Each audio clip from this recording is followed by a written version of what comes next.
ఈ 3 రోజుల పాపని తన పేరెంట్స్ ఒక ప్లాస్టిక్ బాస్కెట్ లో పెట్టి వదిలేసి వెళ్ళిపోయారు. అంతేకాకుండా ఆ బాస్కెట్ లో ఒక లెటర్ ని కూడా రాసిపెట్టి వెళ్లారు. అయితే నవీ ముంబై టక్కా కాలనీలో ఒక ప్లాస్టిక్ బాస్కెట్ లో ఈ 3 రోజుల పాప దొరికింది.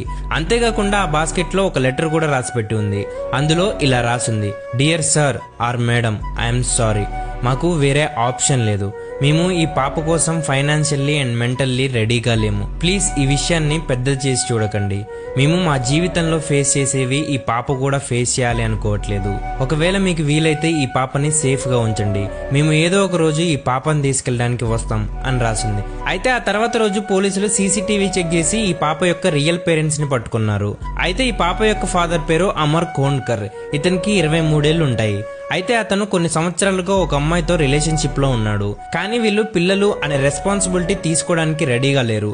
అందుకే ఈ పాపని ఒక గర్ల్స్ ఆర్ఫనేజ్ ముందు వదిలేసి వెళ్ళిపోయామని చెప్పారు. ఇలా ఈ పేరెంట్స్ ఈ 3 రోజుల పాపని వదిలేసి వెళ్ళిపోయారు. ఈ ఇద్దరు చేసిన పనికి ఆ పాప శిక్ష అనుభవించాల్సి వస్తుంది. అలా వదిలేసి వెళ్ళిపోతే ఆ పాప సిచ్యువేషన్ ఎలా ఉంటుంది, ఆ పాప లైఫ్ ఎంత ఘోరంగా ఉంటుంది. ఈ పేరెంట్స్ గురించి విన్న తర్వాత మీకేమనిపించిందో కామెంట్ సెక్షన్ లో ఖచ్చితంగా కామెంట్ చేయండి. అంతేకాకుండా ఇలాంటి ఇన్సిడెంట్స్ గురించి తెలుసుకోవాలంటే ప్రణయ్ ఫ్యాక్ట్స్ ఇన్ తెలుగుని ఫాలో అయిపోండి.